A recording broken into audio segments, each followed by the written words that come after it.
First of all, you're a Chicago native from Hyde Park? I grew up on the south side of Chicago. Is this okay with my...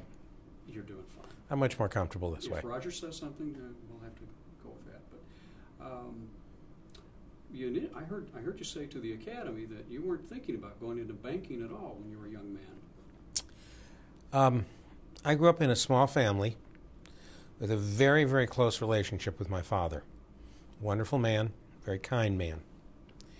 And the master plan was for me to go to graduate school, get a master's degree in business, and come in the family business. Well, I think my father got cold feet because after I graduated the University of Chicago with a master's in business, he was afraid that I might be a little too theoretical and not have enough practical experience. And so what he wanted me to do was work for a year or two, in his words, see the real world, and then come back to the family business. And I thought that was a good idea. So I took a job with the old American National Bank in June of 1967. And I thought I'd stay in banking for a year or two because a bank was a place that you could observe a lot of different things in business and get some real experience. Well, I had a ball. It was a great place to work. I miss it to this day.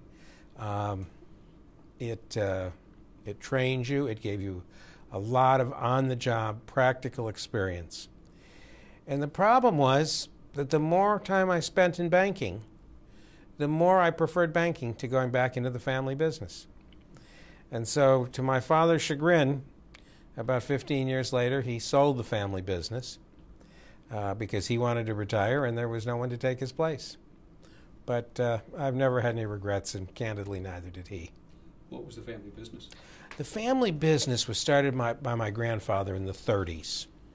And it was a manufacturing business, and it made men's tie clips, tie bars, and belt buckles.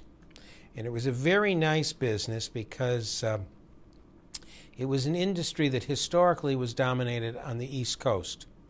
And there were very large shipping costs associated with shipping metal buckles, metal jewelry across the country.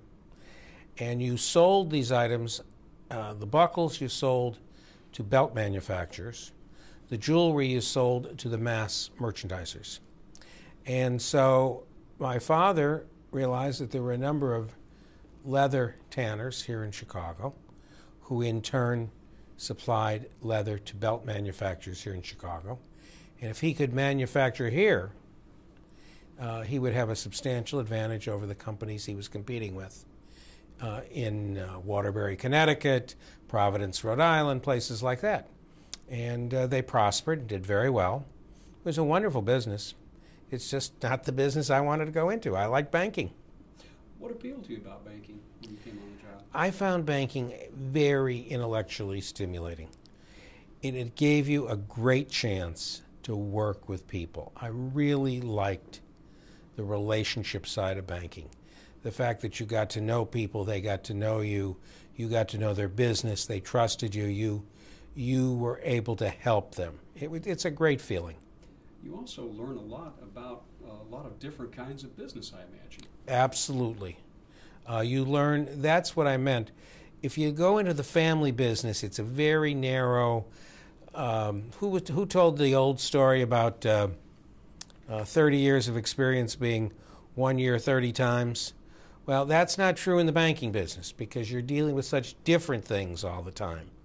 Where in the jewelry business, after you've been there, and the buckle business, after you've been there a while, it becomes very repetitious. And remember, I had worked there all through high school in the summers, summers all through college. So, I mean, I knew the family business. Were there people who were mentors to you on the way up? Yes. In fact, I met with one today. There was a gentleman named Jack Katz, who I met at the American National when I first came there.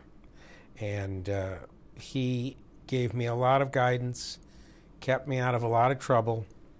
He was just a big, big help. What were some of the values that guided you and principles that guided you throughout your career? Well, I think that when you learn about the banking business, you learn that the key thing is when you tell somebody that you will provide them credit or banking services, you have to be capable of and prepared to keep your word under all circumstances. That's what really is the acid test, I think, of a good banker. When you're involved in the banking community in Chicago, in the industry here in Chicago, you're also involved in the public life of the city and all sorts of different developments. Right. And you're really in with all the currents of what's happening in the city. Throughout your banking career, you've been actively involved in a lot of civic organizations and the life of the community. Why is it so important for someone in your line of work to get out and have that kind of involvement? First of all, this is a fantastic city to be in banking. It's a vibrant, thriving city.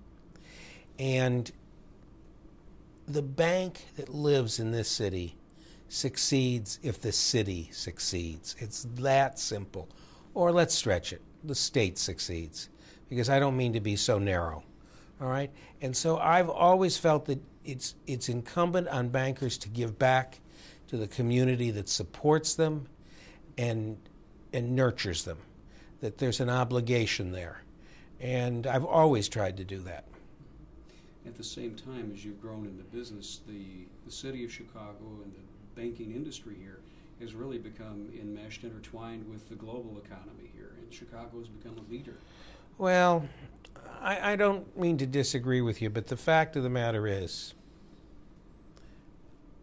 the unfortunate disagreements between downstate and Illinois, and downstate and Chicago, have had a terrible impact on the banking industry in Illinois. Let me give you an example. In 1967, when I started in banking, the 9th and 10th largest banks in the United States were located here in Chicago, neither of which exists today. First Chicago and Continental. Of the other 8, I would tell you 6 of them were in New York, and maybe 2 of them were in California. Maybe Bank of America and Wells Fargo. I'm not sure of that, but I think I'm close. The laws started to change. Branching took place, particularly in the Southeast. The legislature and the downstate bankers here took a very narrow view and did everything possible to limit the expansion of the Chicago banks. The net result of that is we lost most of our banking industry here in Illinois to other parts of the country. Who would have thought that 3 of the largest banks in the United States are headquartered in Charlotte, North Carolina? Give me a break. Bank of America, Wachovia, and BB&T are all headquartered there because the legislatures, particularly in the Southeast, had a lot more foresight than the people here. And they permitted expansion when every major bank in the city of Chicago was operating with one hand tied behind its back. And that's the result that you get. Is that because the downstate Democrats were running things at the time? I'm not sure whether it was the Democrats or the Republicans or who was doing what. The fact is there are a lot of small banks. Remember, 10% of the banks in the United States are in the state of Illinois. There are 9,000 banks in the United States. 900 of them, approximately, are in the state of Illinois. And a great many of them are in central and southern Illinois, and each one of them has a legislator, and each one of them went to their legislator and said, protect me, because those awful people in Chicago are going to come here and put me out of business. The fact of the matter is, the banks in Chicago had no more intention of going to downstate Illinois than the man in the moon. It was a figment. But that's what happens. I have a feeling we could talk about this issue for a long time. We could. And I imagine I know probably some of the guys who run the local bank boards down there. I guess what I was getting at a little earlier was from my late... By the way, let me just say, when they started to get a little older and decided they wanted to sell the banks and make a lot of money, then they lamented their short-sightedness because they weren't getting the prices in Illinois because of the limit on where banks could expand. that many other bankers around the country got for their banks in areas that allowed consolidation. So there's an irony to all this. It sure is. For LaSalle Bank, what was the strategy for success here? Well, LaSalle has a very fascinating history. LaSalle is over 80 years old. And the bank was started right here on LaSalle Street. That's where it took its name. But it really didn't grow very much. It was bought by the Dutch in 1979. And at the time it was bought by the Dutch, it was about a $1 billion bank. Even then, from 1979 to 1990, the bank only grew from about $1 billion to about $6 billion in size. In 1990, the Dutch bought a second bank, the bank I came from, that was directly across the street, and put the two banks together. From 1990 to today, we've gone from that $6 billion level to about $125 billion. So we've had a great run the last 15 or 16 years. No doubt about that. And from reading some of the materials on your background, it wasn't always from sticking with all the high rollers. You actually made a lot of small business loans. Well, small business lending, or I don't want to say small business. That's not the right word. Medium-sized companies are the bread and butter of the LaSalle Bank. And truthfully, they're the backbone of this country in an industrial sense. That's where the real growth is, and that's where the fun in banking is. That's where you have a chance to really contribute to your client's success. That's where relationships matter. And that's what we've always tried to preach here at LaSalle. That's been the theme. We really didn't want to do a lot of business with the multinationals. And in fairness, except here in the city, we probably didn't do a very good job of the smaller companies either. In the city, I would take exception with that. There, where our branch network is extensive, I think we've covered the market pretty well. I've seen a couple of different statistics on this, but in some of the literature it says LaSalle was the largest bank in Chicago. Some say it's the second largest. No, it is. Well, now that we're part of Bank of America, it's the largest. But before that, J.P. Morgan Chase is larger than LaSalle. We were number 2. How would you describe your leadership of LaSalle Bank? What kind of stamp did you put on the legacy here? I have always tried to lead by example. I've always tried to lead by motivating the people around me. I've tried to give them a vision of where I thought we should be going. And then I've never tried to tell people how to get there. I've just asked them to make sure they got there. And I think that's worked. I've worked with some really great people over the last 25 years. And I think they took the lead I gave them and probably far exceeded what I could have done. One of the things that you're very much noted for is your work in the philanthropic community here and civic engagement. We touched upon that a little bit earlier, but what motivates you to give back to the community? Well, again, I find it very satisfying to give back to the community. And I told you, it's a bit of pragmatism as well. If the community succeeds, the bank succeeds. And I'll give you one of the best examples. I really enjoy my time on the Board of Education. It's been a wonderful experience. And the goal of the Board of Education is to provide a meaningful education so that people want to live in the city of Chicago and feel comfortable sending their kids to school in the city of Chicago and comfortable that they'll get a good education. Well, if I can help do that, that makes the city much more successful. You came on the board in, what, 1995? Right when the new Reform Act took place. I was one of the first new appointees when the mayor took over. I was in Springfield when all that was happening, when Jim Edgar was governor. What has been the hallmark of that reform movement? What are some of the benchmarks where we can see improvement? Well, I think there's 3 or 4. First of all, I think we've done a good job of managing expenses. And I'm not telling you that's the end-all and be-all, but I will tell you expenses were out of control. I think second of all, we have done a good job of improving curriculum. I think we've done a good job of improving the capabilities of the teachers in the system. And I think it's showing up in the net results. I'm not a big fan of test scores, but you have to have some benchmark. I think if you look at the test scores over the last 10 years, I think they'll attest to the fact that we're doing better and better. The test scores are up, attendance is up, you're starting to hit some of those targets. What are some of the big challenges that lie ahead? The biggest challenge I believe the board is facing in the city of Chicago today is improving the high schools. I don't think we've done as well in improving the high schools as we have the lower schools.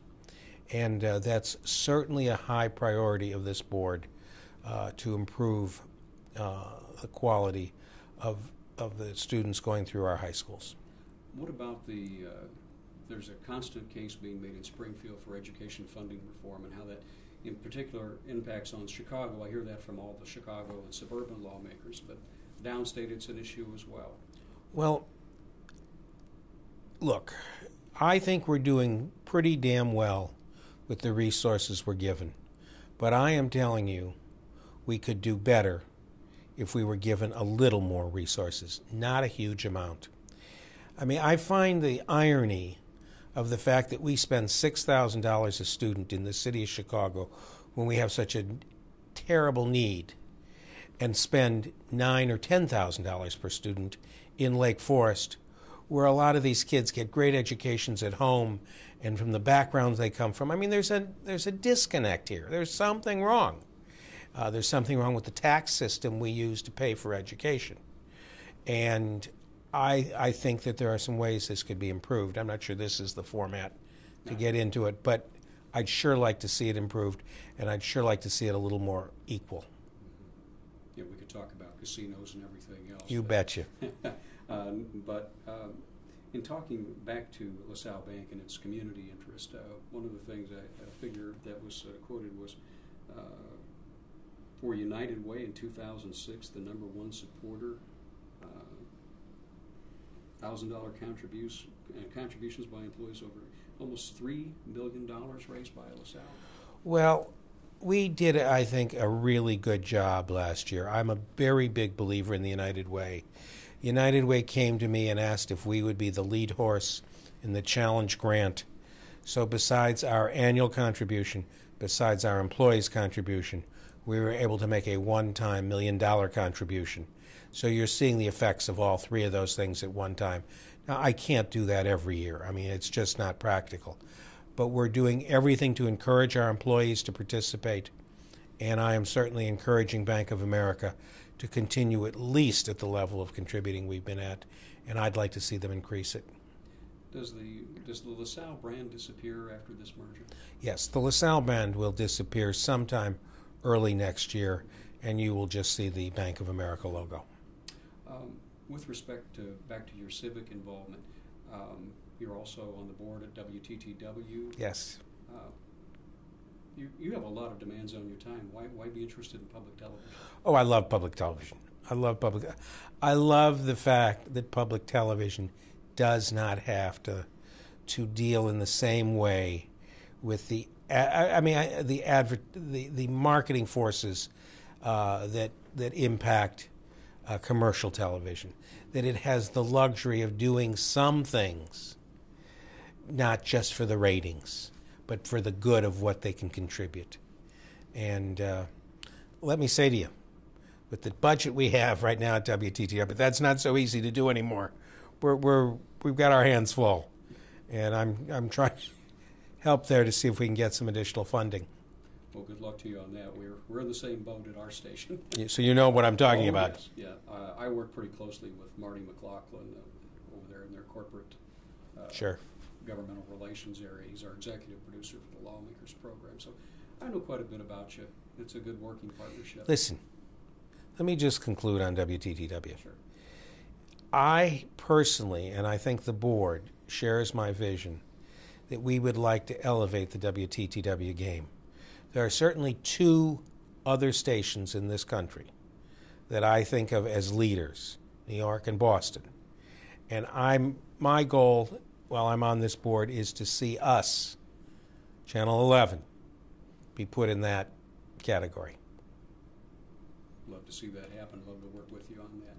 I know we're getting close on our time here. To wrap up, you know, in your public life and your corporate life, what's been the most satisfying thing for you as you look back? I think what we've achieved in the development of this bank, of taking a small, sort of nondescript institution and building it into what was probably the 16th or 17th largest bank in the United States. The fact that people felt that we were good enough that they wanted to pay $21 billion to buy us. Maybe that's a little mercenary, but I personally found it sort of satisfying. As a native Chicagoan, I don't imagine since your retirement you're going to be leaving the area? I wouldn't leave on a bet. Now, I might skip out a little in January and February, but that's just because of the weather. The rest of the time, I love this city. Are we going to see more volunteer efforts on your part? I have agreed to play a more active role at WTTW, at the Field Museum, and maybe at the Jewish Federation. So, I think so. Wonderful. I think we're done. Thank you. Nicely done, sir. Thank you.